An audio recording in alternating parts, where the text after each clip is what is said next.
and he stayed at the house where the baker, Ted Seema, had lived for quite a while, until Dad got established and became a barber.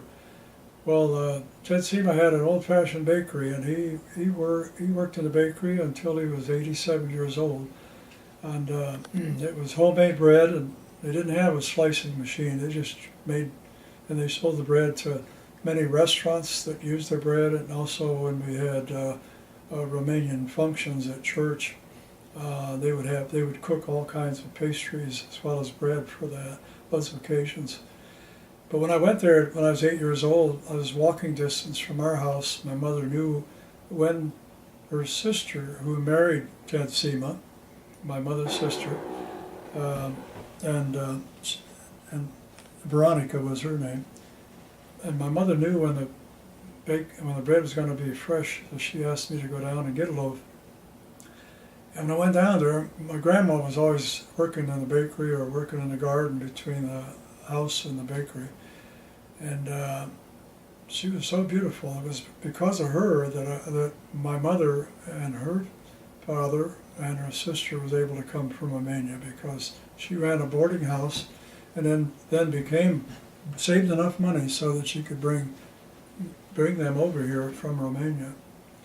And so whenever I go there, she would say something in Romanian like, "Hai, draga, merem acasă," which means, "Oh, come here, my dear grandson, let's go to the house and talk." So we'd walk from the bakery to the house about 30 yards or so. And then in the kitchen, she had this blue speckled coffee pot, and it had cream and sugar in it already, and she had it warmed up, and they make these little crescent rolls, poppy seed crescent rolls in the bakery, and she always had some of those, and she put butter on it, and we'd sit there, and she couldn't speak English, and I couldn't speak Romanian, but sorry, but we had a beautiful time together. She was so nice and so friendly, and I tried to as hard as I could to understand what she was saying in Romanian, but we ended up smiling at each other and showing love. And I learned how to drink coffee first time with cream and sugar in it, and it was just a beautiful experience being with Grandma. And then later is when I realized how important she was to my mother coming from Romania. And eventually my dad was in the bakery, and he saw the picture of my mother, and it turned out, he said, "I'm going to marry that woman." And he did later on. They were only 40 miles from each other in Romania, but they never met. And so it was pretty amazing. And Dad and Mom had 8 children altogether. 6 of them survived. One of them died at birth, and the other one died shortly after birth. And so now my oldest brother's in a nursing home. His name is Charles. He's 92 in Indiana. And myself, we're the only ones left of our family.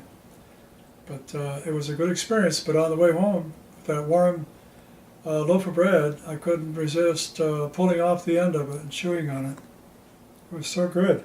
And so that was part of my reward for going there, besides being with Grandma.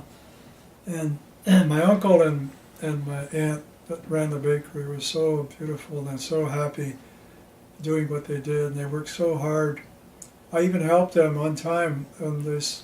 I helped them grease the pans that they put the bread in, so that the bread would come out after they put them in the oven.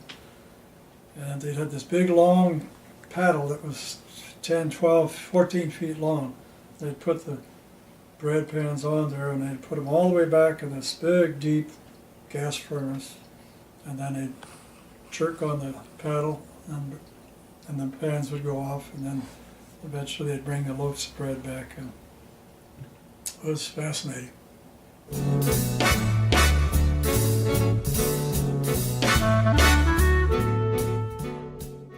That we're going to apply for going to this big new vocational school called Timken Vocational, And so in order to try to make it fair for all the other schools, they picked the top third of the class.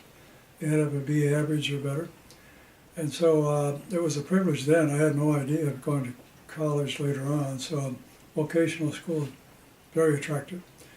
And so while I was there, I picked up a lot of mechanical skills, as well as auto repair, which is one of the majors that I had. And then I worked at Timken. Timken Steel Company in Canton is one of the largest companies. And they make big roller bearings for tanks and for ships, and huge outfit. And I worked part-time during the summer at Timken, and I learned skills about machinery, like operating lathes and milling machines and grinders and shapers, things like that. And those part-time experiences that I had as a result of my exposure to vocational school and mechanical things is what led a president to interview me in Cleveland, Ohio for a job that later on became my vocation, and the company that I retired from was a carbide cutting tool company called Sentimental. I was with them 18 years. And they make tungsten carbide tools that are used at General Electric and Ford Motor Company, and any place that cuts metal uses carbide cutting tools. Carbide is the hardest man-made material there is. And our company at Metal in Trobe, Pennsylvania, was the largest one in the United States, and they still are, that manufactures their own tungsten carbide. So that really led me to a vocation of sales engineer and tooling systems engineer, which I did for about actually 30 years, but 18 years in the last company. So that was, and then I met some very important people at high school. One of them was a girl named Nancy, and we dated, and she was very, very close. She'd write in the newspaper, and I'd write a poem to her, and it was very, very close. But when I went in the Army, eventually I got a Dear John letter from her, because she married some other veteran who had already been in the service. But I met a lot of terrific people, and I've been back to the class reunions. I went to my 50th high school reunion a while back, and my wife went with me, and it was just beautiful to see our friends in the vocational school in the division that I was in. And one of my friends became a lawyer, and he was my little brother in a fraternity down at Ohio University. His name is George Zangus, and he lives in Canton as well, and he is part of a partnership in a law firm. So I met a lot of real good friends there.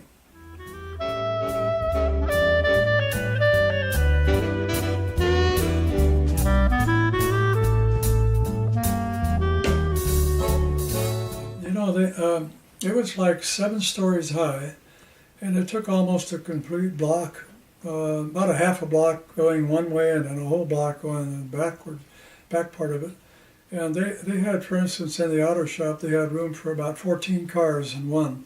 Then there was a body shop that had room for 8 more cars. So you can see how large it was. And they had a cosmetology department and dressmaking major, and they had engineering drawing, which I had exposure to, and mathematics, courses like that applied to the vocational school. But it was very crowded with a lot of students from all over the high schools in Canton, Ohio. So it was a good background training for me, but it made it difficult going to college because I lacked many courses that were necessary, which I had to make up when I went to Ohio University.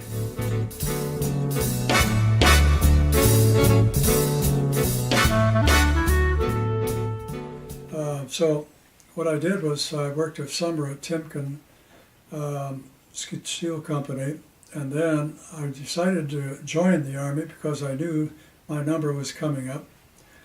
And so in joining, I could just join for 18 months. Rather than be drafted in and then have to go 2 years. So I didn't want to make a career of the Army. So I was sent to Fort Knox, Kentucky, and I did my basic training of 12 weeks at Fort Knox, and it was a very good experience. I was probably more fit after I did 12 weeks of training there than any time I've been in my life.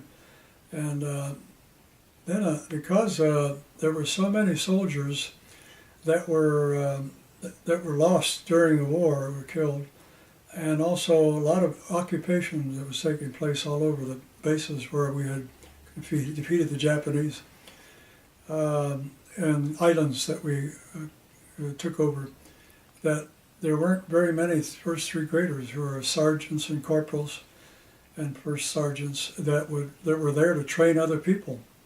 So they put stripes on us, and we were acting sergeants and acting platoon sergeants and acting corporals, and we were training. They selected us to train other people that were coming in for basic training. So they kept me at Fort Knox, and then I got promoted to a staff sergeant, which is 3 stripes on top and then 1 rocker on the bottom, and I was a platoon leader. So I trained soldiers in discipline, I trained soldiers in hygiene, I trained soldiers in combat tactics to learn how to disassemble and assemble the M1 rifle, as well as learn how to fire the rifle and machine guns, both 30 and 50 caliber machine guns. And then we also did tank training, so I actually drove a tank myself and did firing of large shells that were that big, 90 millimeter shells. And we would send tracer shells at night so that we could see how far we were going and then make adjustments to our firing range. That was a very, very interesting experience, and I really got a lot of it. One incident that happened when I was ready to get discharged, and I didn't really need to do any work. I could lay around for a couple of days and then until I got my discharge, but they were short of drivers to take the troops out to bivouac area. Bivouac is where they'll be staying out overnight and pitch tents, and so they needed somebody to drive these big 2.5-ton trucks. And I had qualified to be a driver earlier. And so what happened was I had all these troops in the back that had M1 rifles, and they had steel helmets, and they had their backpacks. And there must have been about 22 troops in my truck. And because I didn't get much sleep the night before, and they woke me up at 4:30 in the morning, I got drowsy on the second trip up a real large hill.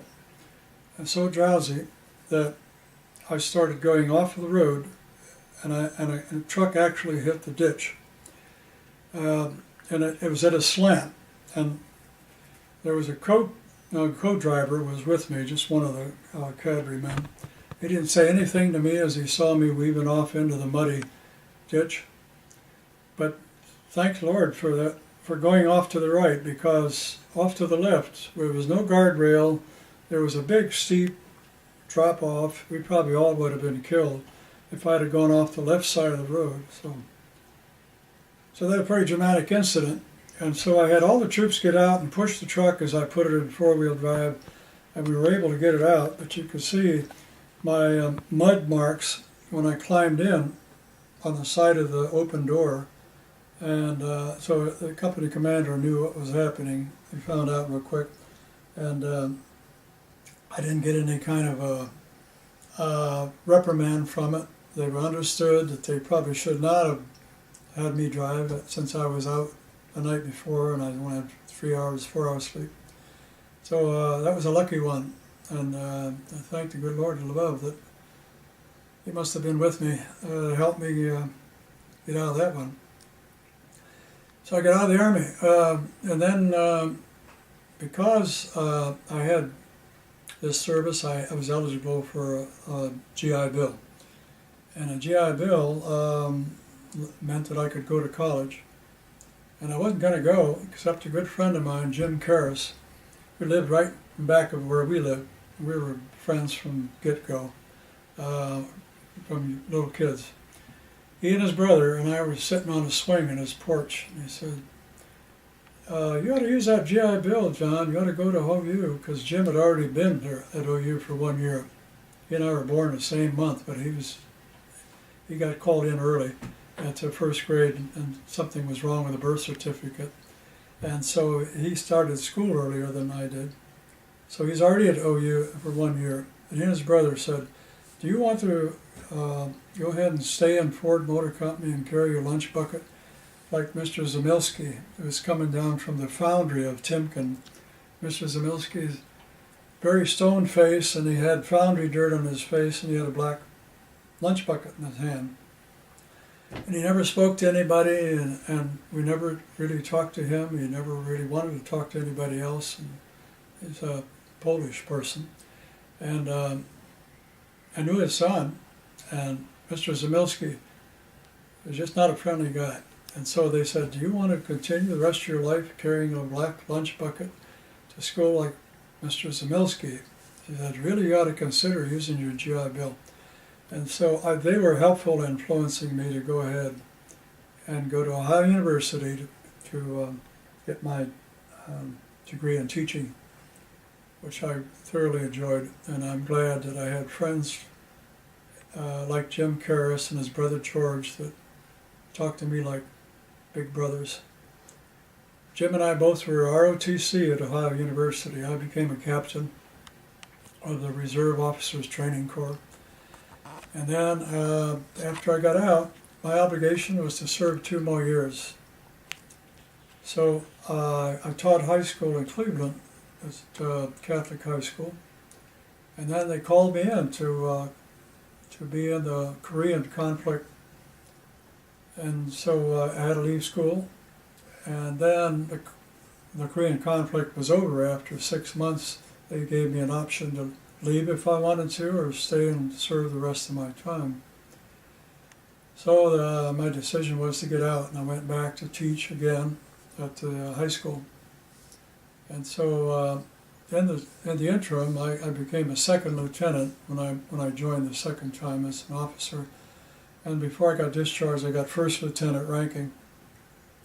I had a good experience. The second time around, they saw my education background, and they thought I should go back down to Fort Knox and train these soldiers. So I was a platoon leader, and then worked with the officers there. And one of the officers, Tom Bolton, we became close friends because he married a gal from my hometown of Canton, Ohio. And he taught me how to play golf at the officers' golf course. And I learned the game, and I got hooked on it. And so that later on, that became such a long time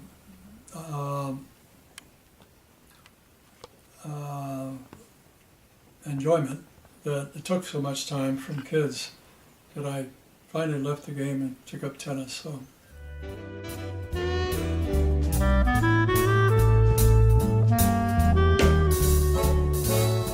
Yeah, when I was playing golf on Saturday, it became apparent that I wouldn't have a lot of time with my children because I was on the road a lot in my job. So I left golf. It always takes about 6 hours to get around to golf, and then you come back and you have to cut the grass and do lots of paperwork. And so my children were not getting my attention or my time. So I took up tennis, learned how to play it through the YMCA. I started at Springfield, Ohio, and then another person gave us some more lessons out in public courts.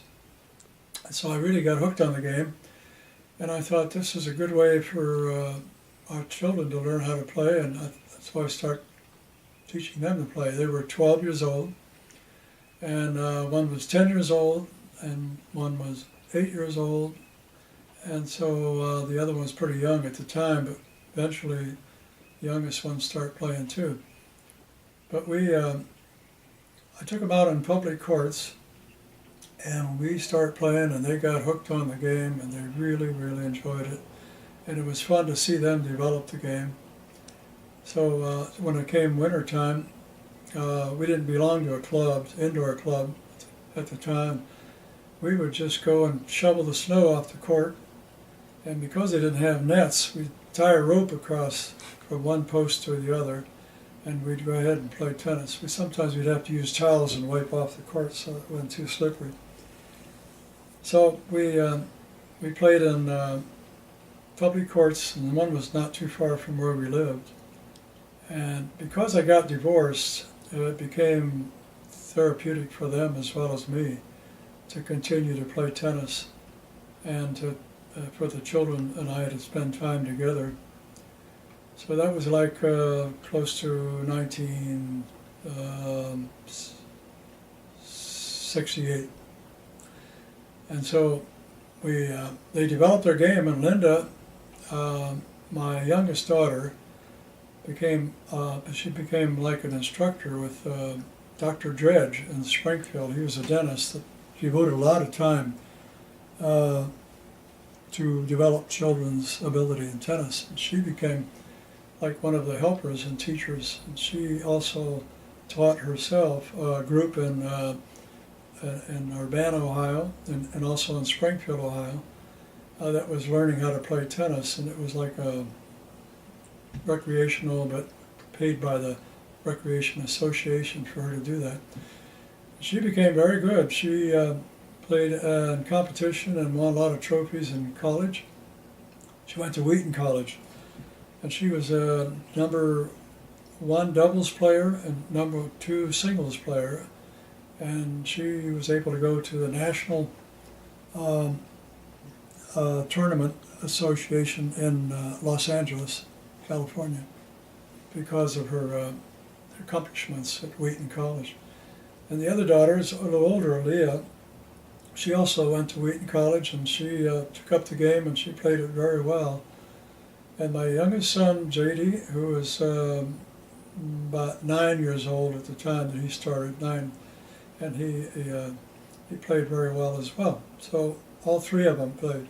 And Mark tried, and Mark, my oldest one, I had some developmental problems from birth, and he had difficulty coordination, so it became a bigger challenge for him to play tennis.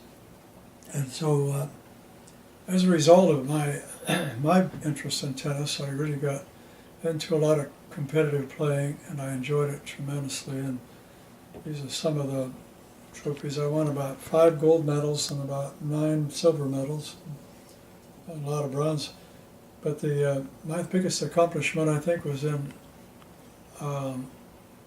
when I went to state competition in Youngstown State University. It was the hottest day of my tennis life, and I was playing in the Senior Olympics competition, and I had won several other trophies before that and medals, but that one was my prize because I had to play 5 matches in one day in a hot sun, and I won the state championship and got a real nice gold medal there. And then in Canton, Ohio, I won a silver medal in my hometown, which qualified me to go to Orlando at Disney World to compete with other tennis players from all over the United States. And they had 12,000 Senior Olympics down there, doing all kinds of competition, from javelin throwing to running to swimming, golf, and all kinds of sports like that, and even table tennis.